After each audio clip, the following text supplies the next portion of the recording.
Amis de la gagne, bonjour, bienvenue dans la Trick Track Télé pour notre petit papotage. Vous le savez, on apprécie de pouvoir interroger nos amis éditeurs sur voilà, comment est-ce que tout ça se monte, comment est-ce qu'un projet se développe. Aujourd'hui, c'est Super Fantasy Brawl.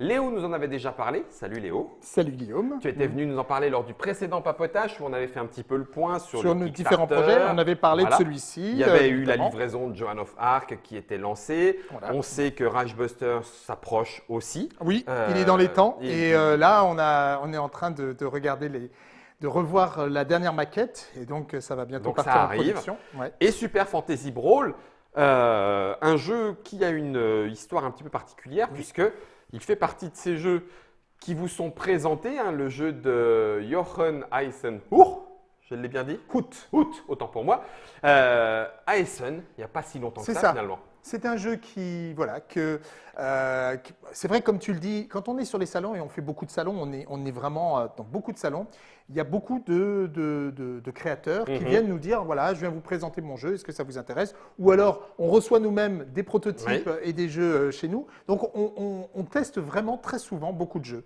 Et puis, de temps en temps, il y en a un qui nous fait craquer totalement. Et c'est le cas de celui-ci. On ne se pose pas beaucoup de questions. Non, c'est-à-dire que quand on a joué, alors là, c'est vrai que nous sommes deux joueurs qui mettons du temps, tous les deux qui réfléchissons. Donc, pour nous, c'était pas long. Peut-être pour ceux qui regardaient, ça impacte la façon de le jouer, bien sûr. Mais chez mes collègues qui jouent vite, notamment Benoît et les autres, les parties étaient super rapides, c'est super dynamique. Le jeu est très très rapide à mettre en place. Tu as vu, c'est 5 minutes. Là, il y a vraiment. C'est certainement le plus court des Mythic Games. Ah, ça c'est clair. C'est clair. C'est 5 minutes. 5 minutes montre en main. Le jeu est prêt à jouer. Les parties sont rapides et c'est vraiment. Quand on a vu ce jeu, on s'est dit, mais on ne peut pas ne pas le faire. Il correspond à un type de jeu qu'on avait un petit peu du temps de Mythic Battles, qu'on n'a plus maintenant, puisque Mythic Battles est édité par Monolith. C'est vrai. Et voilà, tu as raison. Voilà, ils le font très bien et je tiens encore à le dire que j'ai totalement confiance dans ce que va devenir sur la suite de Mythic Battles. Ouais. Mais nous, on n'avait plus ce type de jeu. Alors, c'est pas Mythic Battles, ça n'a rien à voir. C'est beaucoup plus léger. Comme jeu. Mais c'est un jeu d'affrontement vraiment compétitif, un jeu où il faut bien réfléchir. C'est dans ce type de jeu où on doit battre l'adversaire, on doit trouver des combos, réfléchir et jouer. Il n'y a pas de dés, il n'y a pas de hasard. Et pourtant, le jeu reste fun parce que, avec toutes les possibilités qu'il y a, le fait de pouvoir pousser, le fait de pouvoir faire des attaques et tout ça, c'est un jeu qui plaît et qui peut se jouer en famille. On peut jouer, moi je joue avec mon fils, je joue avec, il est accessible aussi. Je joue avec mes enfants, c'est 18 cartes. Et on peut jouer aussi en compétitif. Alors là, à haut niveau, alors là, quand on joue nous avec les développeurs qui sont forts, alors là, je peux te dire que ça fuse dans tous les. Voilà, ils ont tellement joué qu'ils connaissent très très rapidement les bonnes combos entre les différents personnages. Mais comme il y aura beaucoup de personnages et beaucoup de champions, il y aura énormément de combos possibles. Je crois que là, on est à quelque chose comme 2500 combinaisons d'équipes possibles, rien qu'avec les premiers champions qu'on a proposés. De la première vague, entre guillemets. Et puis chaque fois qu'on rajoute un champion, ça grandit encore plus. Ça multiplie beaucoup rapidement. Ça sera en campagne de financement participative. Ça a failli ne pas être le cas parce que du coup, vous l'avez pensé directement version boutique. Voilà. Au départ, ce jeu, quand on l'a vu, on a dit il n'y a pas besoin de beaucoup de matériel, c'est un petit truc, il faut qu'on le fasse directement en boutique. C'est qu'on n'était pas encore en boutique et ça va prendre un petit peu de temps, on va y arriver en fin d'année, mais on n'a pas encore ce réseau-là et on s'est dit, le jeu est prêt, c'est peut-être l'occasion et le moyen, même si c'est un petit KS, si c'est un petit truc, c'est peut-être le moyen de rassembler une communauté, de fédérer une communauté qui sera sensible, qui sera intéressée par ce jeu. Et non seulement ça ne va pas nuire aux boutiques, mais ça va les attirer vers les boutiques parce que dès la sortie du jeu en boutique, il y aura au moins des nouveaux champions qui seront proposés en plus il y aura des sorties. Il y aura des sorties, mais dès le jour 1, en plus de ceux, ce qui fait que tous ceux qui ont eu le KS, ils auront l'intérêt d'aller en boutique parce que après, on ne reviendra plus sur KS. Tout sera en boutique, les champions sortiront régulièrement en boutique et on va soutenir le jeu par du jeu organisé et par ses sorties régulières. C'est-à-dire que soit on a envie d'aller participer au tournoi qu'il y aura dans toute la France et dans le monde entier parce que nos différents distributeurs ont accepté et s'engagent sur du jeu organisé. Donc, ils pourront faire ça. Mais si on ne veut pas jouer forcément en compétitif, eh ben, on sait que le jeu va être soutenu parce qu'il y aura une sortie d'environ un champion par mois en moyenne. Alors, ça ne veut pas dire qu'il y en aura un tous les mois, mais par exemple, il peut y en avoir 2 tous les 2 mois, par exemple. Mais en moyenne, il y aura un champion par mois qui va sortir dès la sortie du jeu. Donc, le jeu va être vraiment soutenu avec des nouveaux personnages qui vont arriver. Sortie du jeu qui est prévue pour quand ? Alors, la sortie en boutique, elle est prévue pour le premier trimestre de l'année prochaine. Donc, premier trimestre 2020. D'accord. Voilà. Le premier tournoi officiel. Il pourrait très bien avoir lieu. Alors, à voir si. Ouais, il pourrait très bien avoir lieu. On verra en fonction d'où en est la livraison. Mais il pourrait très bien avoir lieu à Cannes. D'accord, au Festival international des jeux. de Cannes. Ok. Je vais te poser la question aussi. Le jeu organisé est une part à part entière de l'univers du jeu de société. On sait que pour certains, sur le continent américain, par exemple, il y a parfois de franches réussites à fédérer des grandes communautés. Et en France, me semble-t-il, un petit peu moins, en tout cas moins sur le long terme, ou sur des plus petites communautés qui vont s'accrocher à Vampire, à Netrunner, etc. etc. Mais est-ce que c'est encore jouable, justement, puisque c'est le pari que vous prenez, j'ai envie de dire qu'a priori oui, mais comment est-ce que vous le sentez sur cet aspect jeu organisé, communauté établie autour d'un jeu que tu pratiques régulièrement, où tu vas faire des tournois. Enfin voilà, comment tu vois tout ça ? Je pense qu'il y a toujours de la place pour les tournois et même en France ou dans les pays francophones, puisque là on est sur Trick Track. Ça se voit, il n'y a qu'à voir. Pokémon continue d'avoir un jeu organisé important. Yu-Gi-Oh! Continue à avoir des tournois extrêmement régulièrement. Dragon Ball aussi. Final Fantasy aussi en jeu de cartes. Donc il y a toujours cette culture des. Bien entendu, il y a Magic. Oui. Et puis il y a des jeux comme X-Wing aussi qui sont. Où il y a un jeu développé, un jeu organisé. Très développé. Et puis, il y a Games Workshop aussi qui en fait. Il y a beaucoup de tournois qui sont… Donc, on ne peut pas dire que ça ne marche pas en France. Mais ce qu'il faut, c'est un jeu qui soit bien pensé, taillé pour ça. C'est-à-dire… Et c'est pour ça qu'on pense que celui-ci, c'est possible. Parce qu'il n'y a pas trop de choses, pas trop de matériel. Ce n'est pas juste un jeu de cartes. On a le côté figurine. On a ce côté mise en place très rapide.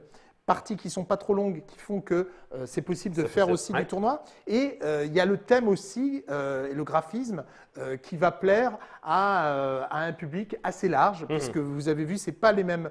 Voilà, là, on voit les visuels. Oui. Donc, vous voyez que… Alors, les visuels sont…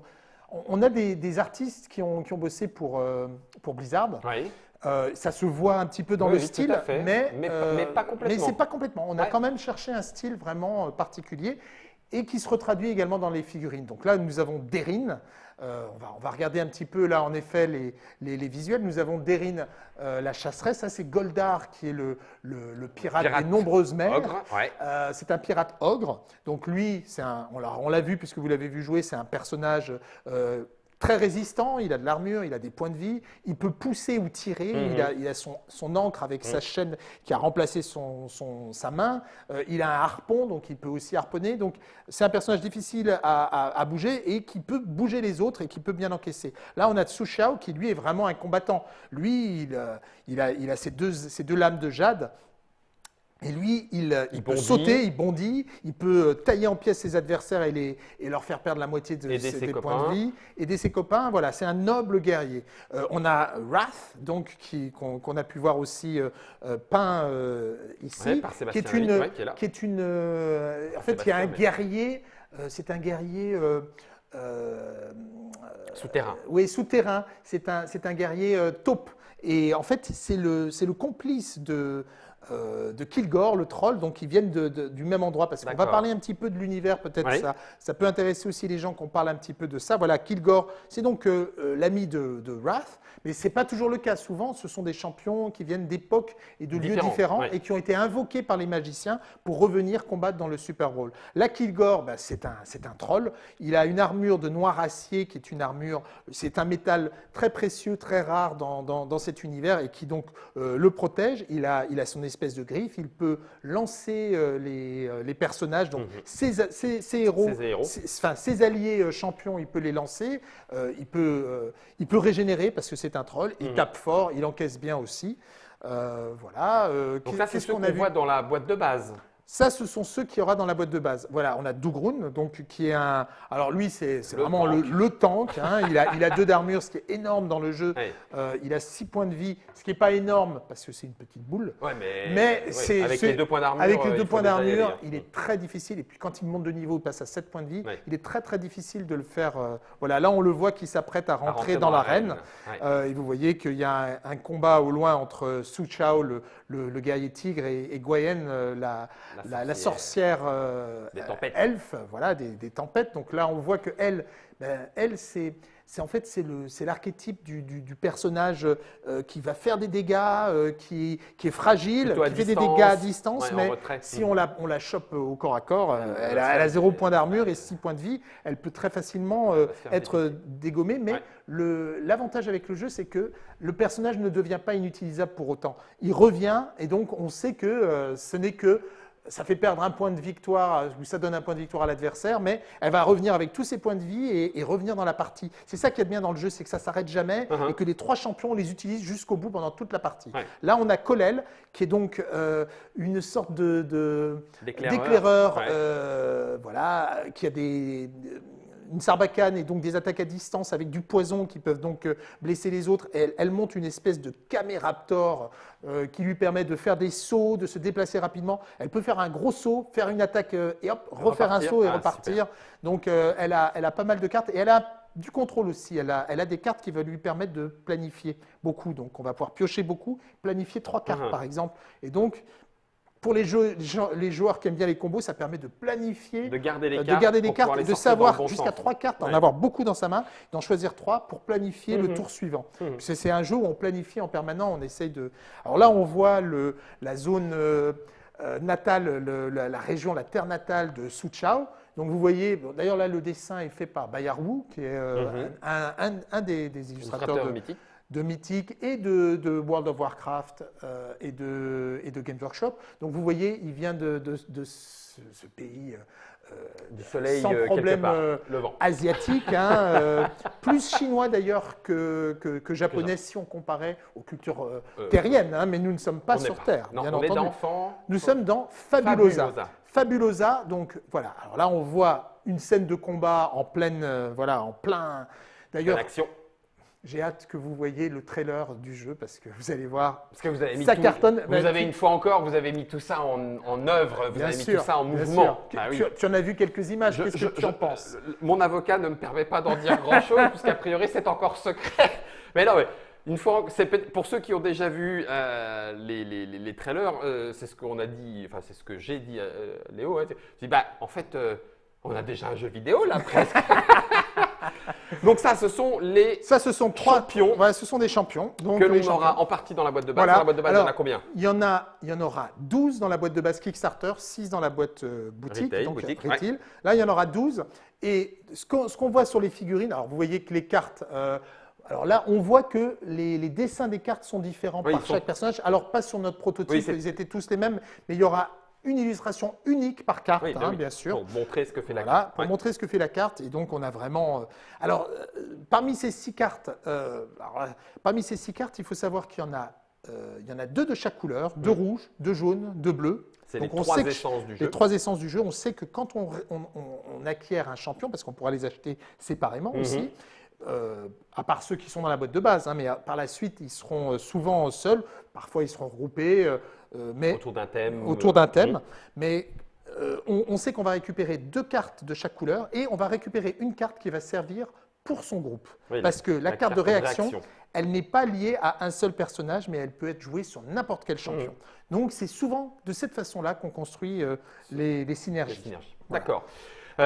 On nous pose la question, puisque nous sommes en live, puisque vous avez travaillé autour de l'univers de Fabulosa, que vous avez développé l'histoire des héros, l'intervention des 3 magiciens relevant des 3 essences qui font venir qui ont arrêté les guerres, simplifié la vie de tout le monde et qui du coup ont organisé pour s'amuser un petit peu parce qu'on s'embêtait dans un monde Bah, parfait. pour distraire la foule. En fait, ils veulent Du pain et des jeux, quoi, hein, ça n'a rien voilà, à c'est changer connu. depuis. Bah non. Hein. Bah oui, Donc, super. pour les distraire, eh ben, il y a cette compétition avec le conseil de rectification, des corrections en fait, qui veille à ce qu'il n'y ait pas de rupture Continuum espace-temps. dans le continuum espace-temps, ce qui nous permettra, puisque le conseil des corrections, ce seront nos arbitres, hein, de définir et de faire évoluer le format du jeu. D'accord. Donc en gros… Surtout en organisé. Surtout en organisé, voilà, exactement. Parce que dans le jeu organisé, finalement, on va pouvoir jouer au départ avec tous les champions qui sont là, et puis au fur et à mesure du temps qui passe, il y en aura peut-être qui sortiront du format.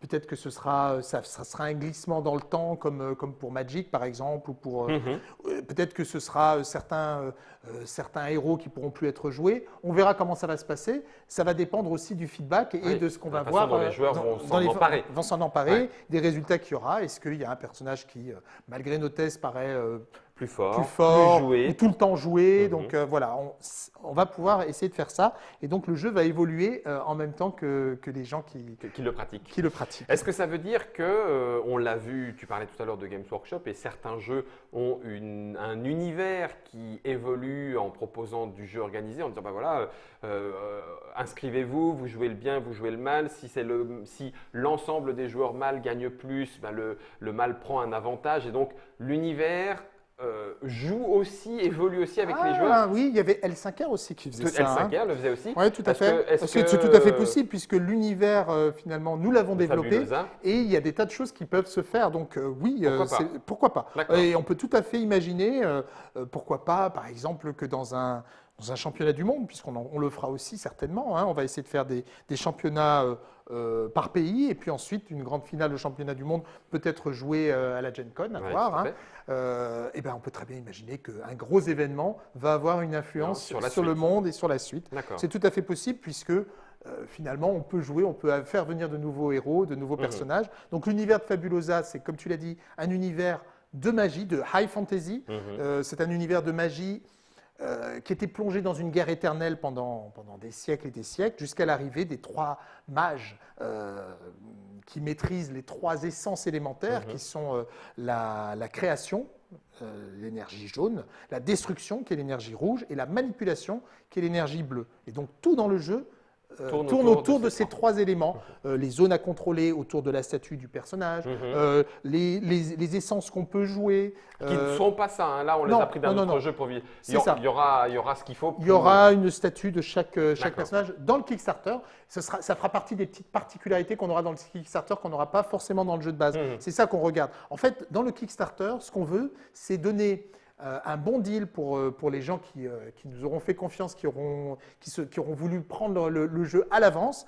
Donc, ils auront d'abord un très bon prix, puisque la boîte de base avec les 12 champions, ce sera $49. D'accord, donc ça, c'est la mise initiale. La mise initiale.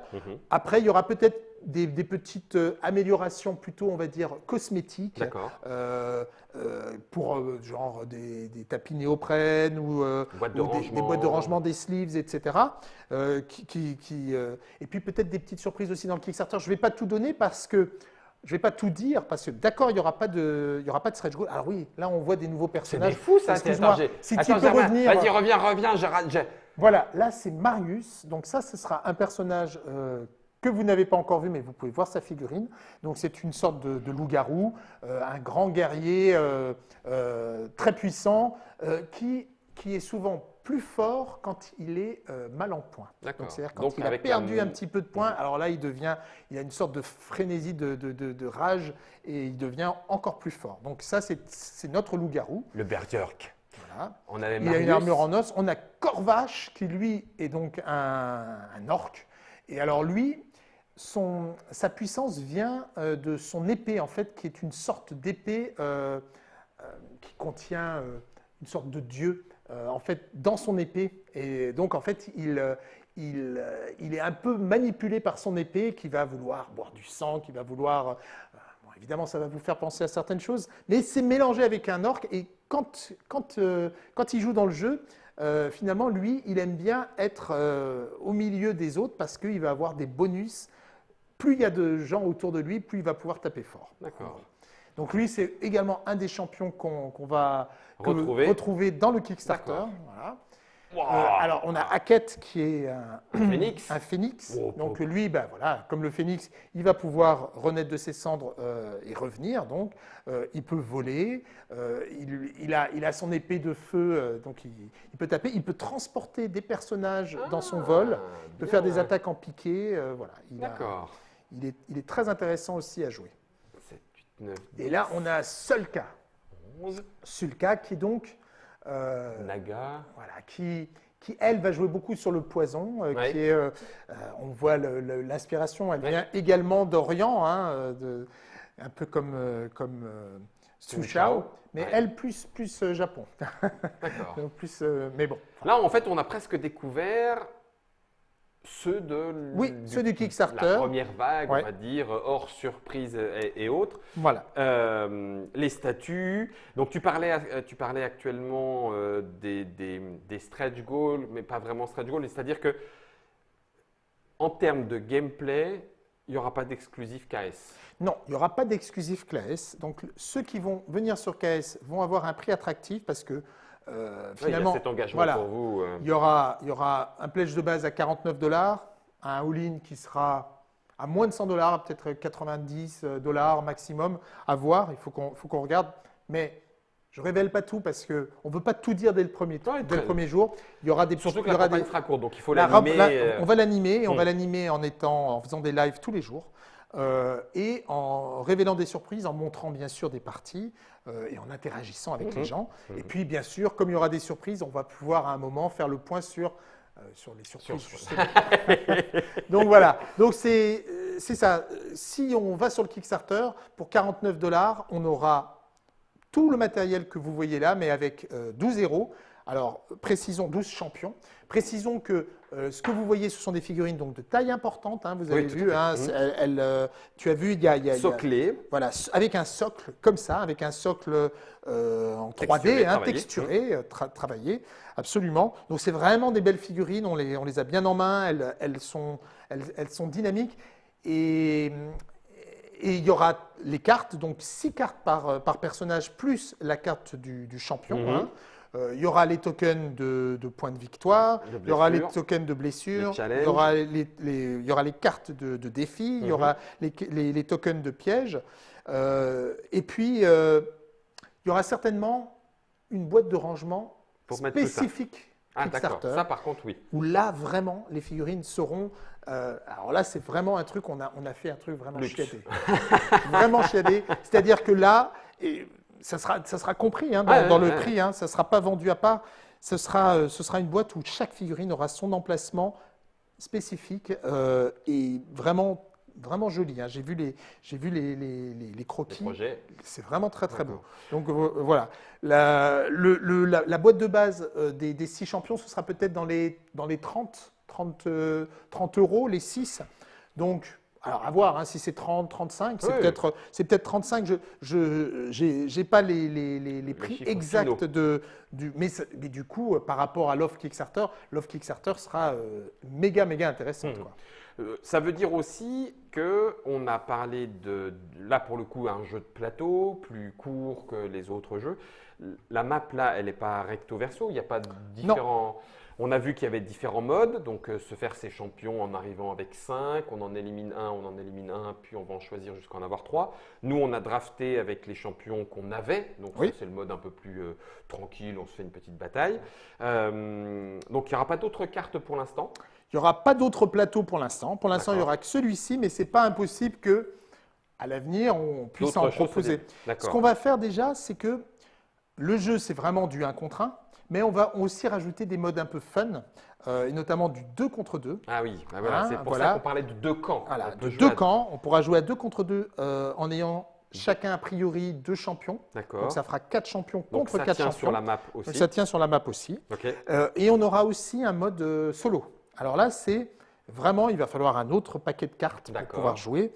Le principe, c'est qu'on va devoir affronter un champion qui sera un des personnages du jeu, mais boosté.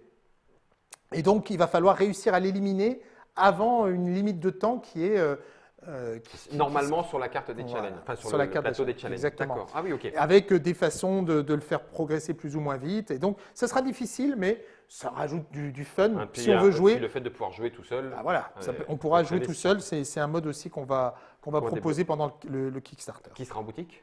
Tout ça est. Je pense que oui, a priori, ça doit pouvoir être en boutique aussi, parce que ça va se rajouter aux règles. Ce ne sera pas le format de tournoi, hein, c'est plus du convivial, hein, c'est du plus. Mais il y aura ce 2v2 et ce mode solo très certainement. D'accord. On nous demande si sur ce jeu, vous avez aussi un programme d'ambassadeur. Oui, bien sûr. Donc ça, c'est toujours possible aussi de devenir ambassadeur. Absolument, c'est possible de devenir Super ambassadeur. Fantasy Brawl. Nous comptons beaucoup faire tourner le jeu et le faire essayer. Donc déjà, premier truc important, on lance le Kickstarter le mardi 25 Juin 2019. juin. Peu après, il va y avoir Paris et Ludique. Et bien entendu, nous aurons des tables à Paris et Ludique. Vous allez pouvoir jouer à ce jeu à Paris et Ludique. Donc vous allez vraiment pouvoir voir ce que ça donne, ce que ça vous fait pour vous. Et si ça vous plaît, eh ben, il vous restera, vous aurez encore le temps d'aller pledger pour bénéficier de l'offre Kickstarter. Tant que c'est court, hein, c'est 8 jours. Hein. Oui, c'est 8 jours. Ça sera 8 jours de campagne.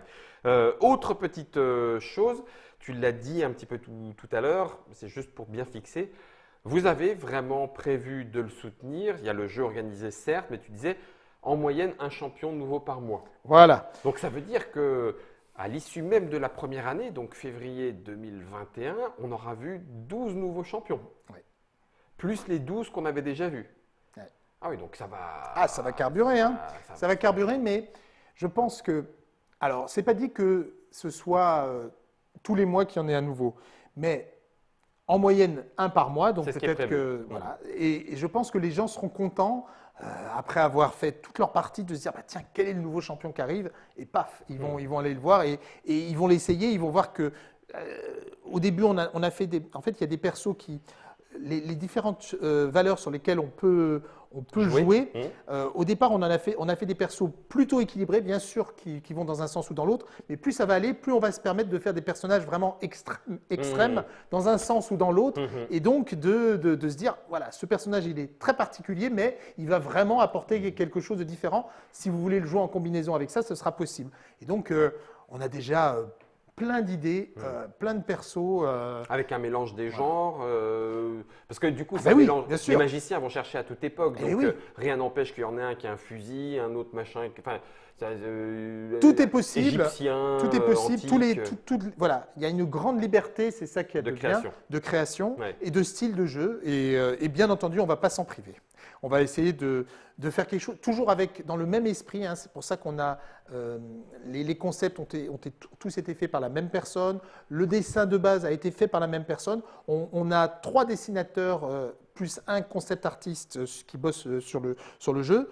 Et ça va rester parmi ceux-là, ce qui fait qu'il y aura une harmonie, une cohésion graphique, qui est très importante. Ouais. On le voit qu'il y a une cohésion, c'est le même sculpteur qui fait les figurines aussi. C'est important que le jeu il ait vraiment une âme et qu'il ait son esprit à lui. Donc, même si on fait des personnages variés, il y aura une cohésion graphique et un univers autour de Fabulosa. La dernière va être un petit peu, enfin la dernière, tu auras peut-être certainement des choses à rajouter Léo et ne t'en prive pas, mais la dernière est un petit peu plus personnelle comme question. Le Super Fantasy Brawl, dans l'univers comme tu le racontes, il y a plein de petits championnats. Ils s'affrontent, hop, ils sont sélectionnés, ça monte, ça monte, ça monte. Et le Super Fantasy Brawl, c'est grosso modo la grosse finale. C'est les meilleurs qui sont là. On est d'accord. C'est le Super Bowl, si vous voulez. Voilà, et bien, tout à fait. Et justement, je me disais, mais est-ce qu'il y a, parce que pour l'instant, on n'en a pas parlé, une règle d'expérience où on commencerait avec des champions plus petits mineurs, mais si on les fait gagner, ils montent en expérience et puis ils vont aller jusqu'au Super Fantasy Brawl. Alors, dans l'univers de Super Fantasy Brawl, c'est exactement ça. Dans l'univers de Super Fantasy Brawl, il y a on va dire, des qualificatifs et des combats et des tournois mineurs qui sont organisés dans différentes zones du pays. Ouais. Et là, les gens n'ont pas le droit de prendre les héros à leur apogée, au moment où ils sont le plus forts. S'ils prennent un Dougroun, c'est peut-être soit un Dougroun tout jeune et donc qui est un peu fougueux, mais ouais. inexpérimenté, ou alors un Dougroune sur la fin de sa vie, donc qui n'est plus aussi fort physiquement, qui a certains avantages. Donc, et s'ils arrivent à se qualifier et à arriver jusqu'au Super Bowl, ils ont droit de prendre le champion au top. À son top niveau. Quoi. Donc ça, dans le fluff, c'est comme ça que c'est comme ça dans le fluff. D'accord. Et finalement, on va s'amuser à faire aussi des qualificatifs un petit peu dans cet état d'esprit. D'accord. Mais c'est-à-dire qu'il y aura des qualificatifs avant le Super Fantasy Brawl final. Oh là, ok. C'est la table. Donc ça, on va faire comme ça. Ça viendra aussi, ce qui viendra étoffer tout l'univers et les possibilités de jeu autour de Super Fantasy Brawl. Je crois qu'on a fait le tour en termes d'univers, en termes de matériel, en termes de jeux développés, en termes d'avenir, puisqu'on a même parlé de ceux qui arriveront, plus ou moins un par mois, un jeu d'affrontement, donc en 2 camps, 1 versus 1, 2 versus 2, voire 1 versus tout seul, parce qu'on pourra même jouer en coop, avec ce qu'on a dans la boîte de base, avec la boîte un petit peu agrémenté du Kickstarter ou de la version boutique, avec les champions qu'on s'achète en solo ou par thème à 2, à 3 en fonction de ce que vous allez proposer. Tout ça, c'est autour de Super Fantasy Brawl. Ça démarre en juin 2019. Ça ne sera possible que grâce à vous, amis joueurs et amis joueuses. Donc, c'est vous qui allez décider de ce qu'il en sera. Je pense que Léo n'attend qu'une chose, c'est de vous avoir tous avec lui. Un maximum. En fait, ce qu'il y a, c'est que c'est vrai que c'est un jeu qui est différent de ceux qu'on a proposés jusqu'à présent. Donc, déjà parce qu'il n'a pas été conçu en interne, alors que jusqu'à présent, tous nos jeux avaient été faits plus ou moins en interne. C'est un jeu qui vient donc d'un auteur extérieur qu'on a retravaillé et qu'on a intégré. C'est vraiment un jeu Mythic Games aujourd'hui. Mais c'est un jeu qui est différent déjà par son approche, mais aussi par son ampleur. C'est un petit Kickstarter. C'est un petit jeu que vous allez pouvoir sortir si vous jouez à nos autres gros jeux et que de temps en temps vous avez envie d'un jeu plus léger, que vous pourrez sortir en 5 minutes. Vous pourrez jouer avec vos enfants, avec vos parents, avec vos copains.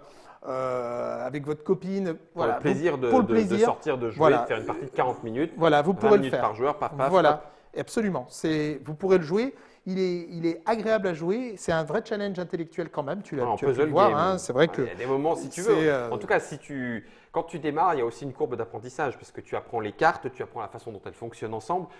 Et puis, c'est vrai que ça dépend aussi. On a joué la gagne. Dans la Trick Track Télé, vous allez avoir une partie, vous allez avoir la revanche. C'est crispant, mais c'est comme ça. C'est vrai qu'on a joué tous les deux la gagne. On ne l'a pas joué dynamique comme on aurait pu le jouer juste pour le plaisir. Moi, je voulais. On aurait pu. On aurait pu. Ça jouer. Encore, je le redis. Oui. On aurait pu jouer pour donner l'image. Voilà. Est-ce que je te l'ai demandé? Tu m'as demandé. Est-ce que je la joue tranquille pour le plaisir et rapidement, parce que peut-être qu'à l'écran, ça rend mieux quand c'est une partie qui est rapide. Mais on a joué la gagne. On a joué la gagne et finalement, je ne voulais pas te laisser passer. On a été sincère. On a joué vraiment. Et les deux parties montrent aussi, comment dire, le gain d'amélioration, le gain d'apprentissage qu'il y a à en faire une puis une autre. Très rapidement, surtout si tu joues les mêmes champions très rapidement, tu t'améliores, tu maîtrises, tu as des réflexes qui te permettent de voir plus vite les combinaisons que tu vas faire. Là, par exemple, je me suis retrouvé aussi, surtout dans la dernière partie, avec une équipe, j'avais jamais joué de cette combinaison-là. Je suis plus à l'aise avec les équipes que j'ai jamais jouées. Je sais, ouais, tu m'as roulé dessus, donc c'est bon, je te les ai pris. Tu me les as pris. Donc j'ai joué avec une configuration à laquelle je n'ai pas l'habitude de jouer.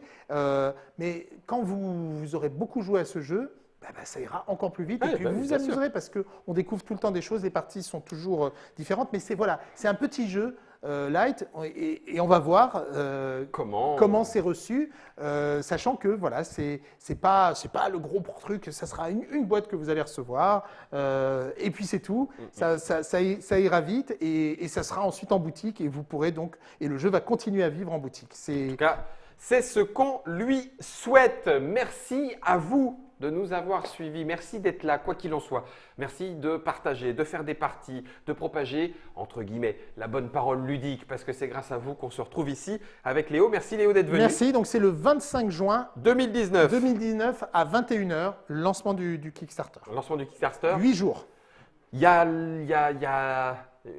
Ça se fait encore, monsieur Léo, le Early Bird où il faut arriver très très vite et tu fais du F5 parce que quand tu es premier avant tous les autres, tu as encore un bonus et puis que ça fait râler ceux qui arrivent en retard? Non, je pense qu'il n'y aura pas de Early Bird. D'accord. Donc on peut Tranquille. Mais par finissez contre, votre repas, finissez le film Voilà. du soir, et puis après vous. Voilà.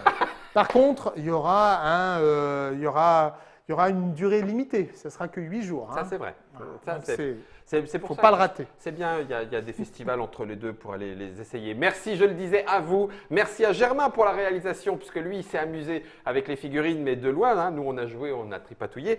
Et puis, ben, on va se faire la belle de la belle. Et puis, je vais prendre la sarbacane qui saute, parce que visiblement, de près, moi, j'ai du mal à gagner. Donc, je vais m'occuper de la taupe et puis de… Comment elle s'appelle ? Colel. Elle colle. Oui, Colel, Colel. mais Colel. en anglais seulement. on En va le anglais, jouer. pas de problème. Moi, je prends… continuez bien. Hein. Je vais prendre la taupe.